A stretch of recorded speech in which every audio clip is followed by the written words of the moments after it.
په خوست کې د افغانیو د ترویج هڅې له بل هر وخت ګړندۍ روانې دي او تر ډیره د افغانیو ترویج پروسه هم بریالۍ شوې ده. د خوست د ولي د دفتر رئیس په یوه مطبوعاتي کنفرانس کې وویل چې هغه بهانې پای ته رسیدلې دي چې د افغانیو د ترویج په وړاندې خنډ جوړ شوی و. ټولې هغه بهانې او هغه ننګونې او ستونزې چې د افغانۍ د دود پر وړاندې موجودې وي، ولایتي ادارې هڅه کړې چې پر وخت ورته رسیدګي وکړي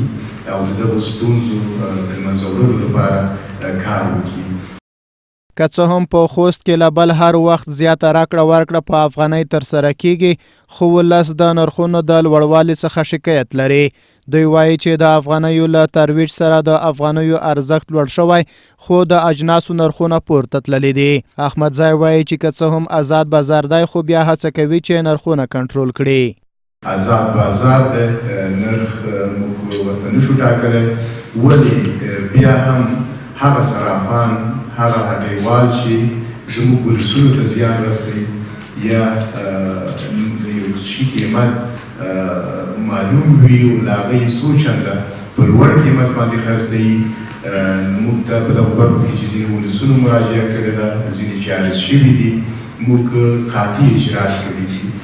د افغانیو د ترویج کمیسیون وایي چې ولس ته تر پنجشنبې ورځې پورې وخت ورکوي چې ورسره ټوله کلداره افغانیو ته تبدیله کړي، او که بیا هم داسې څوک ولیدل شول چې راکړه ورکړه په کلدارو ترسره کوي، قانوني چلند به ورسره وشي. آخري ټارګټ مو د پنجشنبې په ورځ ده. پنجشنبې نه وروسته چې هر څه سره کلدارې په خوست ښار کې یا په خوست مربوطاتو کې ولسوالیو کې په شاوخوا کې ولیدل شو، هغه پیسې به د افغانستان بانک د اصولو مطابق ضبط او شخص به د قانون ملګرو ته سپارل کیږي. ما نیروهای امنیتی به خاطر امنیت همشهریان رشوت و به خاطر امنیتی که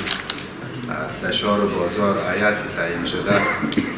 از مردم دیدن میکنن، امنیت مردم را تامین کنیم و همچنان بیشتر تمام موضوعات اماوی سے گفت در مورد پول افغانی در شهر و بازار به طور دوامدار نیروهای امنیتی خصوصا پلیس و امنیت ملی ما مابین خود یک هماهنگی خاص همراه رئیسای دفتر و ښاروالي محترم خوست داریم که د افغانیو د ترویج په وړاندې پخوا لویه ستونزه د وړو بانک نوټونو نشتون و. په خوست کې د افغانستان ملي بانک مسؤلین وایي چې خوست ته په لسګونو میلیونونو وړې او غټې افغانۍ را رسېدلې او مارکیټ ته یې د وړاندې کولو بهیر روان دی چې په نږدې ورځو کې به دا ستونزه هم هواره شي.